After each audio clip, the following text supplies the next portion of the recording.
Have you ever lost your temper with someone and then hated yourself for it? That moment when you explode, say things you didn't mean, and then keep replaying it in your head, wondering, why couldn't I control myself? You look at the person you hurt, see the pain in their eyes, and feel this crushing weight in your chest that seems endless. We've all been there. This isn't weakness. It's not a lack of willpower. It's something much deeper happening inside of you. But there is a technique that can transform that anger into peace in less than 2 minutes. And I'm not exaggerating. Less than 2 minutes. Eckhart Tolle discovered this in a way that has changed the lives of millions of people.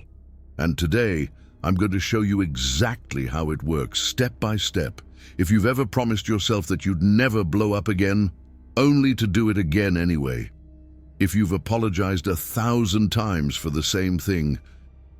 If you've woken up the next day with that silent, aching regret, you are not alone. Millions of people live this cycle every single day, and most of them have no idea why it happens. The truth is, your anger isn't the real problem. Your anger is a symptom, and as long as you treat the symptom without understanding the root cause, you're going to stay stuck in this painful cycle. Tolle spent years of his life in a state of deep depression before he had what he calls an awakening. And one of the things he discovered in that process was the true nature of anger.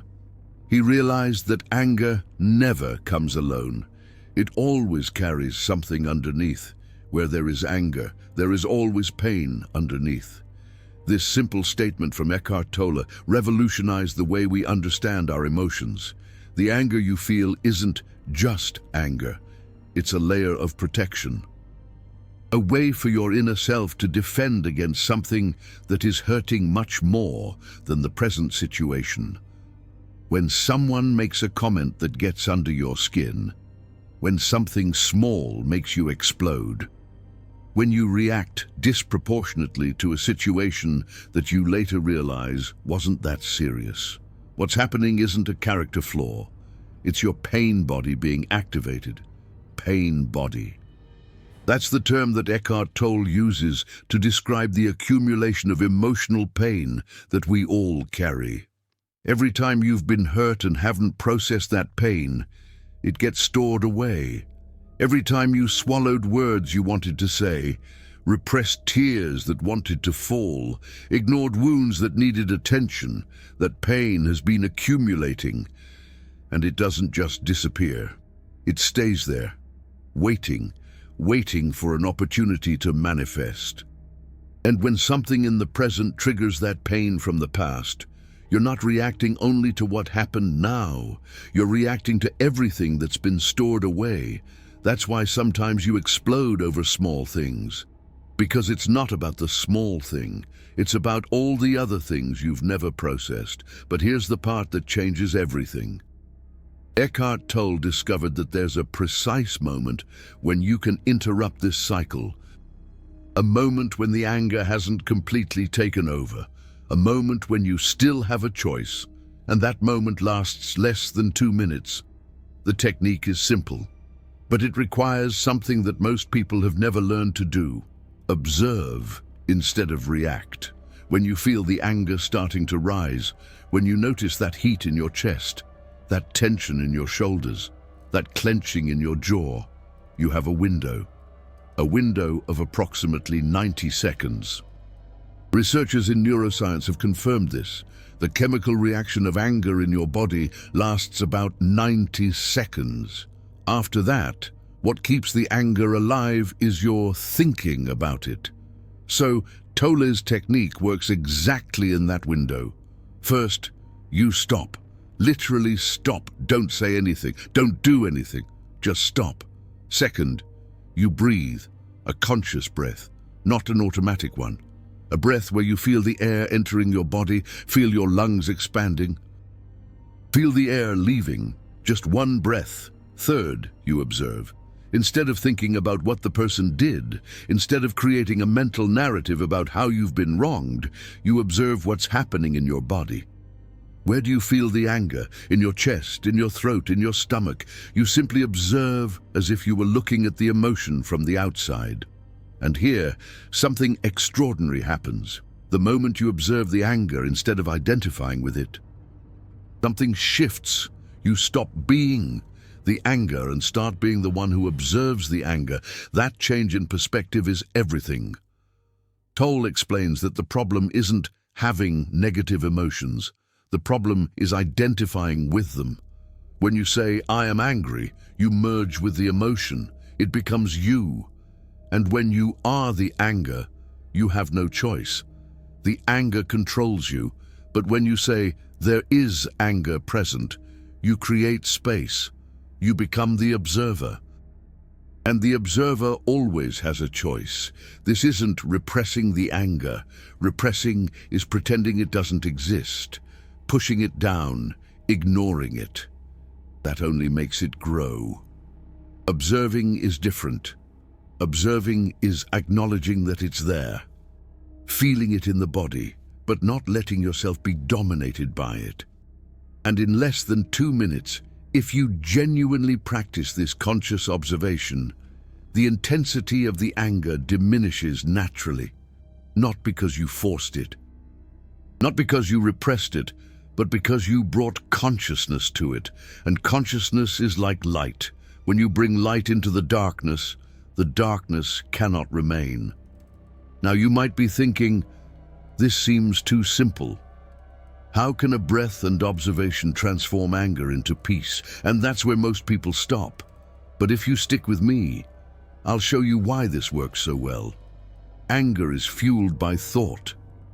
After the initial chemical reaction passes, what keeps you angry are the thoughts, the mental narrative, the stories you tell yourself about what happened.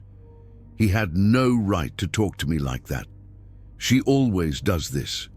No one respects me. I don't deserve to be treated like this. These thoughts are fuel. They keep the fire of anger burning long after the initial spark has faded.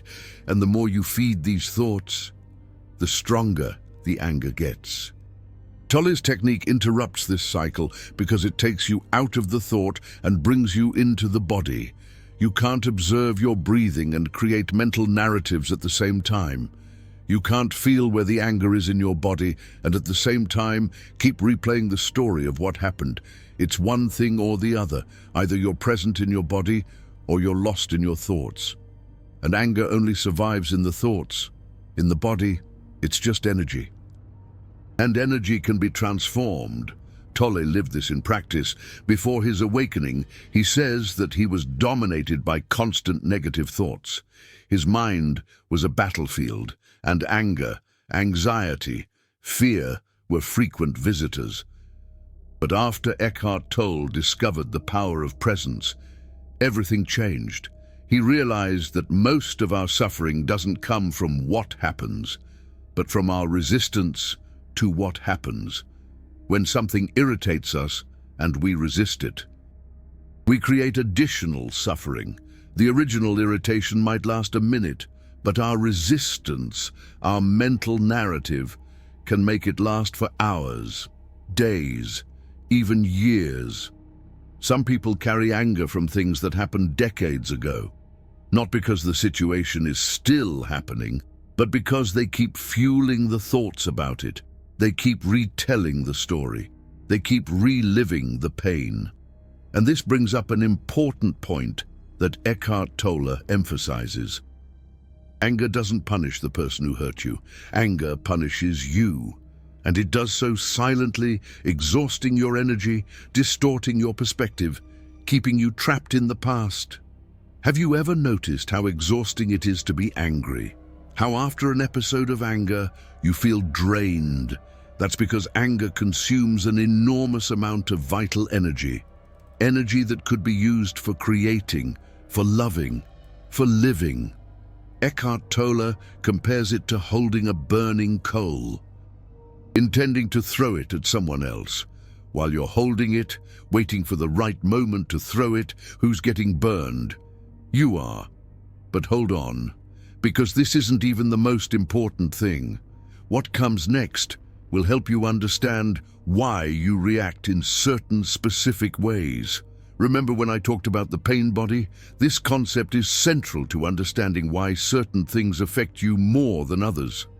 Your pain body has patterns. It was formed by your life experiences, especially those from childhood, and it has specific triggers, situations that activate it more easily.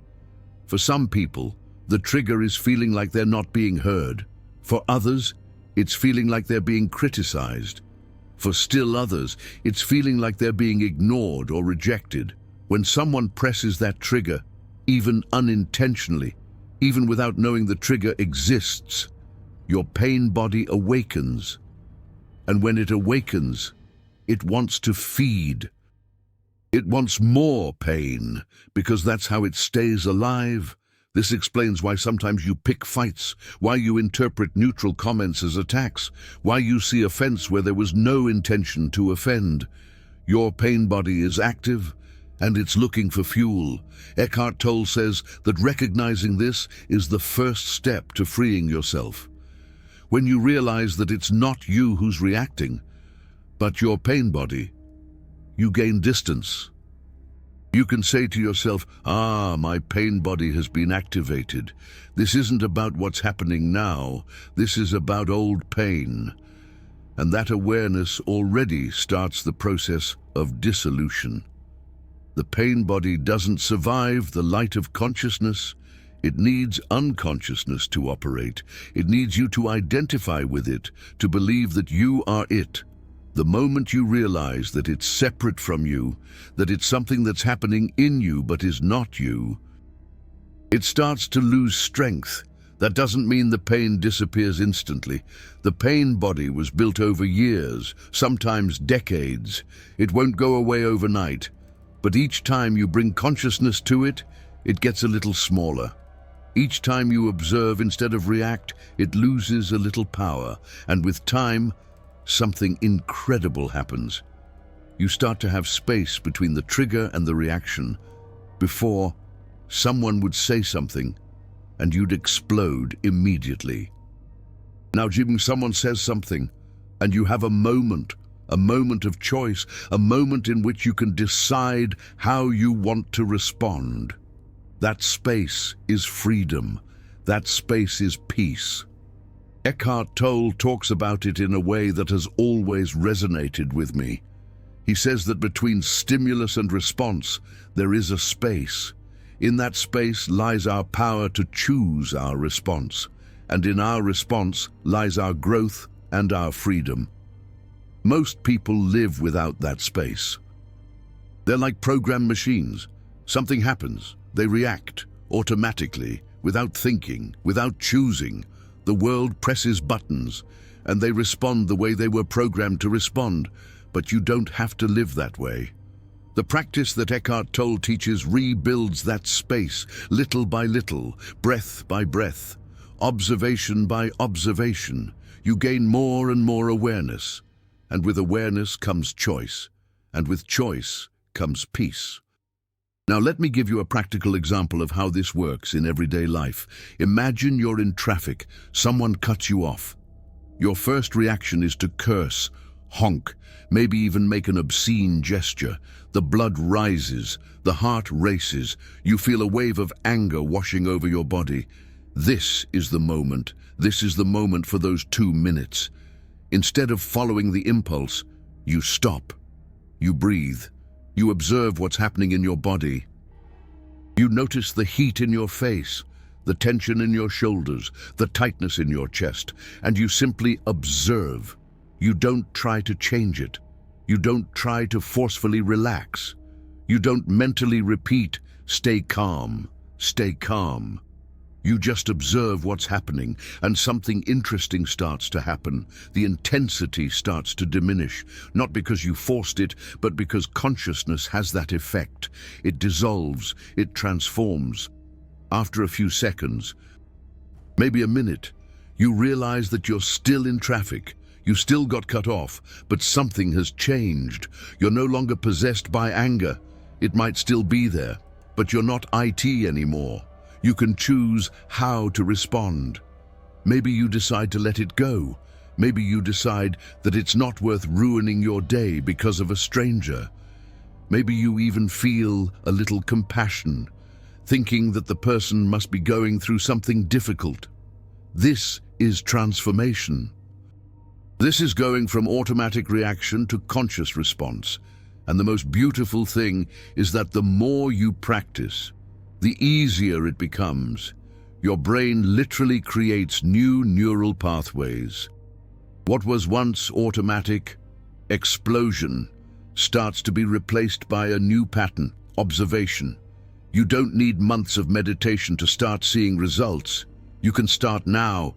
The next time you feel anger rising, experiment, stop, breathe, observe. 2 minutes. That's all you need. But I know what you might be thinking. What about when the anger is justified? What about when someone really hurt me? What about when I have every right to be angry? That's an important question. And Eckhart Tolle has an answer that might surprise you. He doesn't say that you should never feel anger. He doesn't say that anger is always wrong. What he does say is that there's a huge difference between reactive anger and conscious action. Reactive anger is when you're overcome by emotion. You don't choose, you don't think, you simply explode. And usually, afterward, you regret it. Because in reactive anger, you say things you don't mean to say. You do things you don't mean to do. You hurt people you never intended to hurt. Conscious action is different. It's when you recognize something is wrong, that boundaries have been crossed, that a situation needs to be addressed. But you do it from a place of clarity, not emotional turmoil. You can be firm without being explosive. You can set boundaries without losing control. You can say, no, this isn't acceptable, in a way that the person actually hears you, instead of screaming in a way that only creates more conflict. The irony is that conscious action is much more effective than reactive anger. When you speak from a place of calm and clarity, people listen. When you scream from a place of being out of control, people shut down, they go into defensive mode, and nothing gets resolved. So, it's not about suppressing your anger or pretending everything is okay when it's not. It's about using the energy of anger in a constructive way instead of a destructive one. Eckhart Tolle compares anger to electricity. Electricity itself isn't good or bad. It depends on how you use it. It can light up your house, or it can electrocute you. The difference is in how you direct that energy. Anger has information. It's telling you that something needs attention, that a boundary has been crossed, that a value has been violated. That information is useful, but you don't need to be destroyed by the anger to receive the message. You can hear what the anger is saying without being overwhelmed by it. And here enters another powerful insight from Eckhart Tolle. He says that most of the time, when we're angry at someone, we're not angry at the person themselves. We're angry at our interpretation of the person, at the story we created about what they did and why they did it. Think about it. When someone irritates you, you don't just react to what happened. You react to the meaning you attributed to what happened. You react to the intentions you imagined the person had. He did that on purpose to provoke me. She always does this because she doesn't respect me. They don't care about my feelings. But do you really know? Are you really sure of the other person's intentions? Or are you assuming, projecting, creating a story? Most of the time, we're reacting to stories that we ourselves created. And those stories are filtered through our wounds, through our fears, through our pain body. They rarely reflect reality accurately. Eckhart Tolle suggests something radical. He suggests that the next time you're angry at someone, you ask yourself, what if I'm wrong? What if the person didn't have the intentions I'm assuming? What if there's an explanation that I'm not seeing? This doesn't mean being naive or letting people walk all over you. It means recognizing that your interpretation isn't the only possible one. It means creating space for doubt. And where there's doubt, blind anger cannot survive. You can still decide that the person's behavior wasn't acceptable. You can still decide to set boundaries, but you do it from a place of clarity, not absolute certainty based on assumptions. This level of awareness completely changes how you relate to others, and it completely changes how you relate to yourself. Because deep down, much of the anger we feel towards others is anger we feel towards ourselves. Projection is a real psychological mechanism. When we don't accept certain parts of ourselves, we tend to see them in others and react to them with intensity. The person who irritates you deeply may be mirroring something in you that you don't want to see. It's not an absolute rule, but it's something to consider. Why does this person affect me so much? What in them is touching on something in me? These questions can be uncomfortable, but they're questions that lead to true freedom. And here's something that Eckhart Tolle has observed in decades, working with people around the world. The most transformed relationships aren't the ones where anger never appears. They're the ones where people have learned to use anger as a portal to greater intimacy. When you can stop in the middle of a conflict and say, "I'm feeling a lot of anger right now, and I need a moment to calm down before continuing this conversation." Something powerful happens. You're modeling emotional maturity. You're showing that it's possible to feel intensely without being destructive. And often, the other person responds differently. They see that you're making a conscious effort. They feel that you care enough not to want to cause damage. And that changes the dynamics of the conflict completely. Eckhart Tolle says that couples who practice this awareness together report a profound transformation in their relationships, not because the conflicts disappear, but because the conflicts cease to be destructive and become opportunities for growth. Each moment of anger becomes a chance to practice presence. Each conflict becomes a mirror showing where there's still inner work to be done. And little by little, the relationship becomes a path of awakening, not of suffering. If this video is helping you understand why you react in certain ways, if this explanation from Eckhart Tolle is making sense to you, the super thanks is a way for you to say, "This made a difference to me." Each support helps me to continue bringing this type of content, and I appreciate it deeply. Now let me give you the complete practice, step by step, for you to apply immediately. When you feel the anger starting, and this is the critical moment, when it's starting, not when it's already taken over, do the following. Step 1, stop. Literally, stop what you are doing or saying. If possible, take a step back. Physically. This physical movement helps to interrupt the automatic pattern. Step 2, breathe. A deep, conscious breath. Feel the air entering through your nose, filling your lungs, and exiting through your mouth. Just one breath done with total attention already starts to change your state. Step 3, observe. Ask yourself, where am I feeling this in my body? In my chest, in my throat, in my stomach, in my hands? Just observe, without trying to change. Like a scientist observing a phenomenon. Step 4, name it. Instead of thinking, "I'm angry," think, "There is anger present." Instead of, "I'm furious," say to yourself, "Fury is here." This change of language creates distance. You stop being the emotion and start being the one who observes the emotion. Step 5, ask, what is the anger trying to tell me? What need of mine isn't being met? What boundary has been crossed? Listen to the message, without being overwhelmed by the messenger. Step 6, choose. Now, with more clarity, you can choose how to respond. Do you want to say something? Do you want to leave the situation? Do you want to let it go? The choice is yours, not anger's. This entire practice takes less than 2 minutes, but those 2 minutes can be the difference between a relationship destroyed and a conflict resolved, between words that wound forever and words that heal.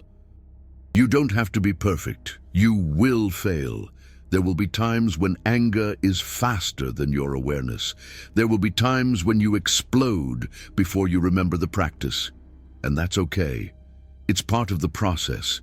The important thing is not to give up. Each time you manage to practice, you are strengthening a new pattern. Each time you bring awareness, even if it's after you've blown up, you are evolving. Eckhart Tolle says it's not about never feeling angry again. It's about not being dominated by it anymore, about having more and more moments of choice, about living more and more from the space of awareness instead of the space of reaction. And over time, something magical happens. You start to perceive the anger earlier, before it caught you off guard. Now you feel it coming, and that early perception gives you much more time to respond consciously. People who have practiced this for years describe anger becoming almost like an alarm, a signal that something needs attention. But instead of being an alarm that spins you out of control, it's an alarm that informs you, and that changes everything, in relationships, at work, in the relationship with yourself. You stop being a victim of your emotions and start being the observer of them. You stop being controlled by your pain body and start bringing healing to it. You stop reacting to the world and start responding to the world. This is the true inner peace that Eckhart Tolle talks about. It's not the absence of problems. It's not a state of constant happiness.